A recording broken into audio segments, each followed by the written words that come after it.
Good morning to all of you. Welcome to my channel.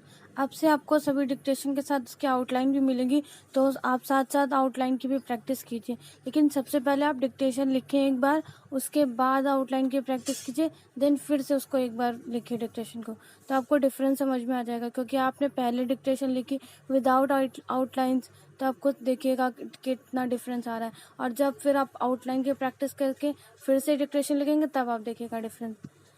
इसलिए पहले dictation लिखिए, then outline की practice कीजिए उसकी टफ आउटलाइंस की, उसके बाद फिर से एक बार डिक्टेशन लिखिए। और अगर फिर भी नहीं लिख पा रहे तो एक बार फिर लिखिए। एटलीस्ट इतना मतलब लिखना चाहिए कि हर वर्ड्स जो है आपके, जो टफ वर्ड्स आपसे बन नहीं रहते, वो एट लास्ट बनने लगे। इतना प्रैक्टिस कीजिए हर एक डिक्टेशन की।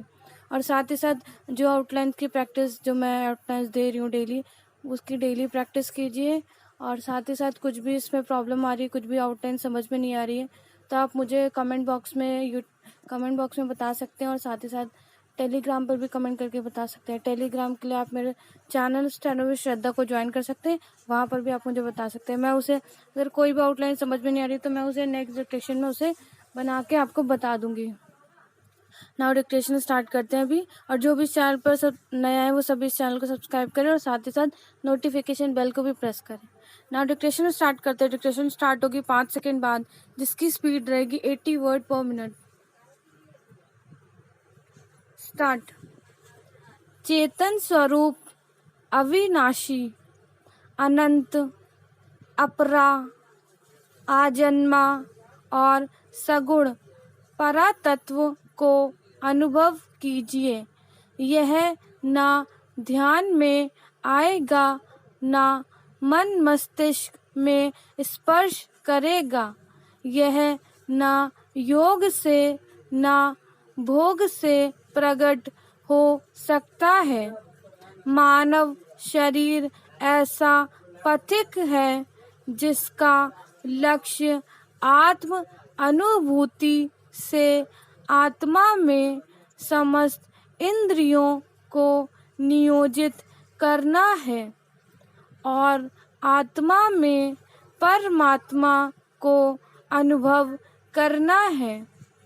आकाश, पाताल, लोक, परलोक में परमात्मा नहीं है। परमात्मा तो हमारे आत्मा में निवास करता है। चिंतन मनन से बुद्धि जनित प्रकल्पों का शुद्धिकरण हो सकता है और ध्यान द्वारा मन और चित्त को शांत करने का प्रयोजन भी। इसलिए शरीर को आत्मोन्मुख समझें। Para change. मानव शरीर के अंदर रोग नहीं है। लोग तो इस रोग को बाहर से ग्रहण कर लेते हैं। रोग को धारण ना करें तो निरोगी काया इस प्रकृति की देन है, शक्ति का संकल्प है। शरीर में व्याप्त इस चेतना, जो आत्मा से ही स्फूर्त है, को हमें निरंतर अनुभव करना होगा। शरीर को आत्मानुभव करना ही इस जीवन का मंत्र है। जब शरीर इसे अनुभव नहीं करेगा तो अनर्थ होगा। यही संबंध तो बनना है शरीर और आत्मा के बीच। आप खुद से पूछिए कि क्या यह शरीर आत्म रूप है या फिर यह आत्मा शरीर रूप है। यदि इसका उत्तर जीवन में मिल जाए तो पथिक की यात्रा आरंभ हो। कुछ लोग शरीर को महत्वपूर्ण मानते हैं, आत्मा को नहीं। आत्मा को ना मानने वाले प्रायः यह कहते हैं कि आत्मा का अस्तित्व ही नहीं है।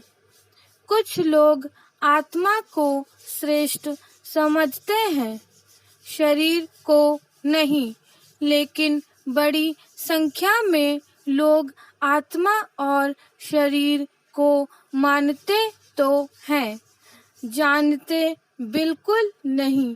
Para change.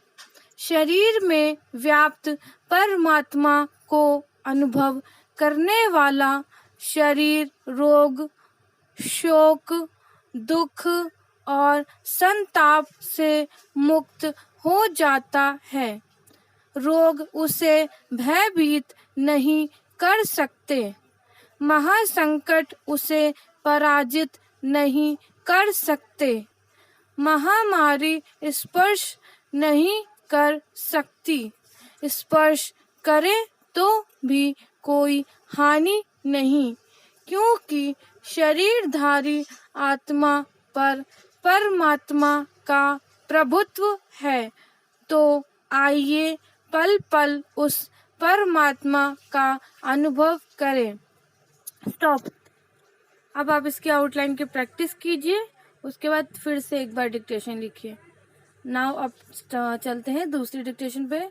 Next dictation start होगी 5 सेकंड बाद, जिसकी स्पीड रहेगी 90 वर्ड पर मिनट।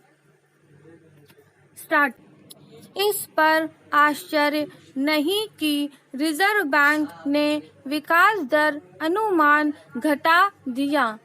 कोरोना संक्रमण की दूसरी लहर का विकराल रूप अर्थव्यवस्था के लिए आघातकारी होना ही था।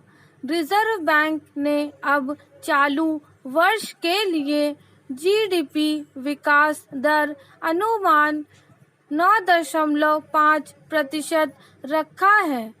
पहले यह 10.5% था।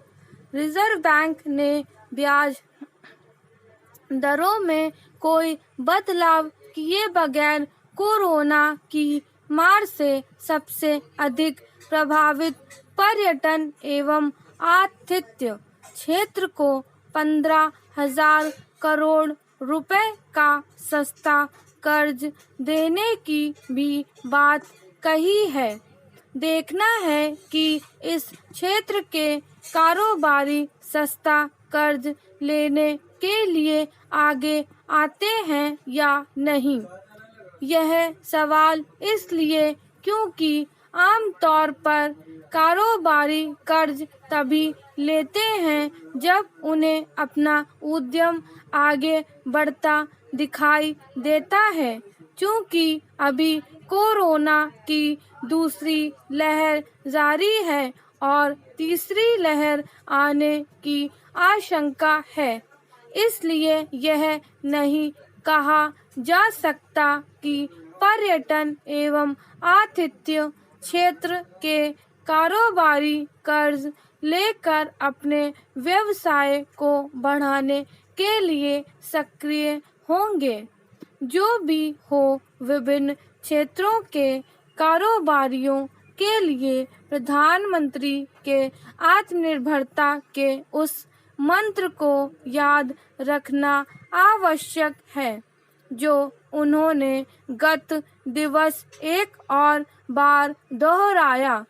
उनके अनुसार कोविड महामारी के चलते आत्मनिर्भर भारत अभियान की रफ्तार कुछ धीमी जरूर हुई है, लेकिन इस अभियान के जरिए देश को सशक्त बनाना आज भी उनकी सरकार का संकल्प है। पैराचेन।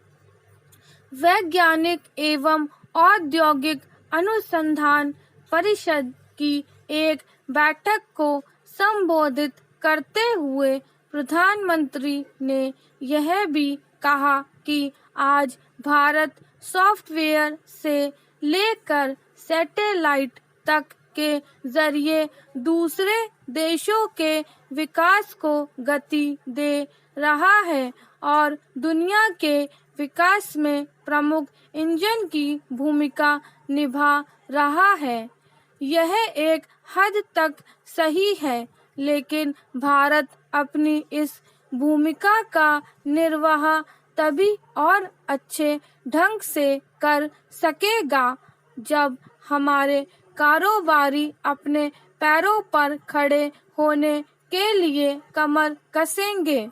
यह ठीक नहीं कि हमारे कारोबारी अभी आयात पर निर्भर हैं। यह आयात भी चीन से होता है।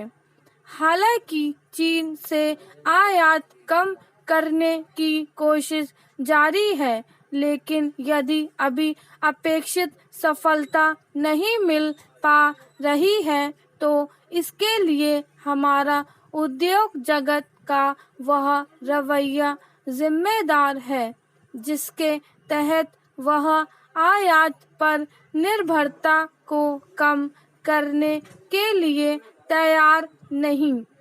वह कच्चे माल से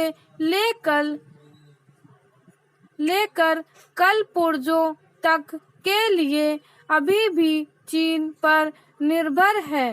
उसे अपने दम पर वह सब निर्मित करना होगा जो चीन से मंगाया जाता है।